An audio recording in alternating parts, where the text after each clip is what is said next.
তারা কেউ হাত দিবার সাহস পায়নি।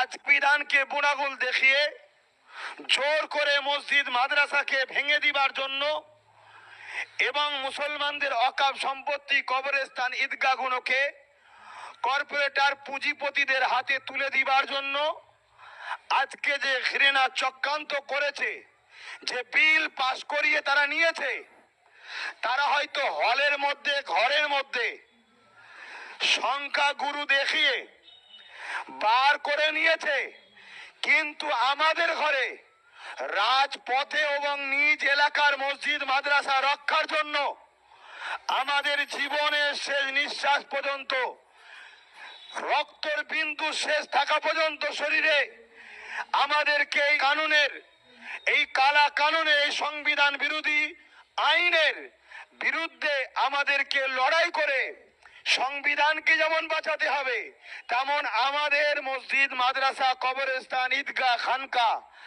আমাদের ঐতিহ্য, মুসলমানের সম্পদ, ভারতবর্ষের বুকে আমরা যে আছি, এই যে ঐতিহ্য, এটাকে বাঁচাবার জন্য আমাদের ঘরে সর্বদিক দিয়ে লড়াই করতে হবে। এতে আপনারা কি প্রস্তুত তো নাকি?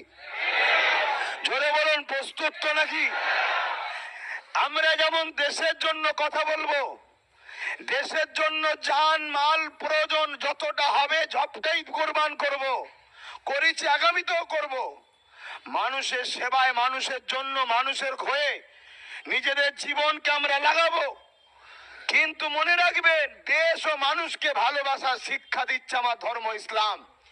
অতএব সেই ইসলামের প্রপার্টি, ইসলামের সম্পদ মসজিদ মাদ্রাসার উপরে যদি আঘাত আসে, তারা হয়তো সংখ্যা গুরু দেখিয়ে, তাদের এমপি বেশি দেখিয়ে জোর করে ঘরের মধ্যে আইন পাস করে নিতে পারে, কিন্তু এই আইনকে বাস্তবে লাগু আমরা ভারতীয়রা সংবিধানকে সামনে রেখে হতে দেব না। এটা আমরা অঙ্গীকারবদ্ধ হচ্ছি, তাই তো নাকি?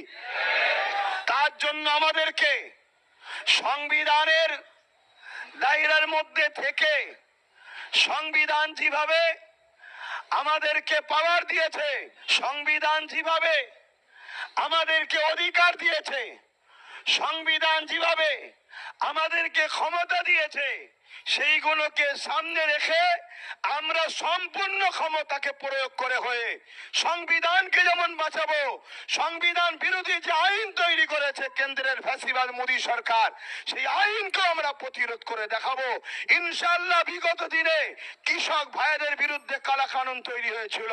কৃষক ভাইরা হরিয়ানা থেকে শুরু করে একটা রাজ্য থেকে, বিশেষ করে বিহার, হরিয়ানা, কি বলে, পাঞ্জাব থেকে শুরু করে আজকে সে কালা কানুনকে কেন্দ্র সরকার প্রত্যাখ্যান করতে বাধ্য হয়েছে। পুরো দেশের, এটা শুধু মুসলমানের ব্যাপার নয়। একদিকে যেমন মুসলমানদের অকাপ সম্পত্তি ঠিকই, কিন্তু মনে রাখবেন, সমাজকে বুঝান এটা সংবিধান বিরোধী হচ্ছে। তো সংবিধান তো মুসলমানের যতটা, হিন্দুদের ততটা, খ্রিস্টানের ততটা, প্রত্যেকটা ভারতীয় মানুষের দায়িত্ব সংবিধানকে বাঁচানো। আর এটাও মনে রাখবেন, আমরা অনেক তথ্য বার করছি। আপনারা যাদেরকে ভেবেছিলেন যে বিজেপিকে রুকার জন্য অমুক অমুককে দরকার আছে, তারা ওই দিন বিধানসভায়, পার্লামেন্টে যে কি করেছে, এটাও আমাদের দেখার একটু দরকার আছে না নাই? কথা বলুন, দরকার আছে না নাই? তাই কে কে হাজির ছিল, কে কে হাজির ছিল না, যারা হাজির ছিল কি বক্তব্য দিয়েছে, কি কথা বলেছে, এটা আমাদের দেখা দরকার আছে না নাই? কেউ যদি বলে সংখ্যা ওদের বেশি, আমরা কি করব? মনে রাখবেন, জনগণ অনেকে বলছে যারা হাজির ছিল না বা সংখ্যা বেশি দেখে সরে গিয়েছিল, তাদের ব্যবস্থা জনগণ পাবলিক নেবে। প্রয়োজন হয় পাবলিক আগামী দিন জুতো পর্যন্ত ছুটবে, এরকমও খবর পাওয়া যাচ্ছে। কেন?